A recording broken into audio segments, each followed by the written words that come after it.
10 to 15 miles an hour. Chance of rain 50%. The extended forecast for the listening area. Friday, mostly sunny. Nope. A chance of showers and thunderstorms in the afternoon. Highs in the up.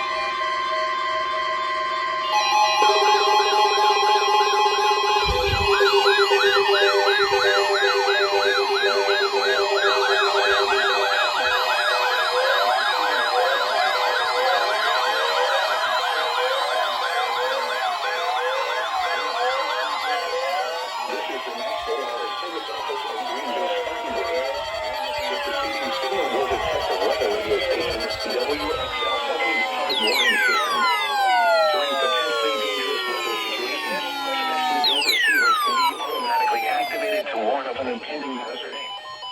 The signal and receiver's performance are normally conducted between 11 a.m. and noon each Wednesday. Variability. If there had been a threat of severe weather, the test would have been postponed until the next available good weather day. Reception of this broadcast and the one This variability, normally more noticeable at greater distances from the transmitter, can occur even though you are using a good quality receiver in good working order.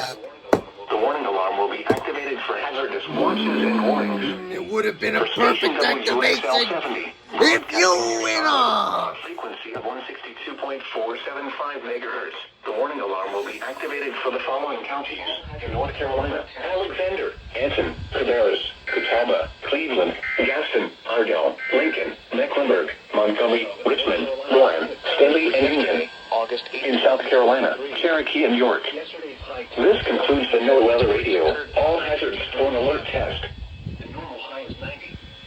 The record high is 102 degrees, which was set in 2007. Now for the official National Weather Service forecast. GSP. Of the Carolinas, including Charlotte. Nice, not a bad weekly, but it wasn't quite a perfect activation. Low is 55 degrees, which was set in 2000. Northwest winds around 5 miles an hour. Temperature was 70.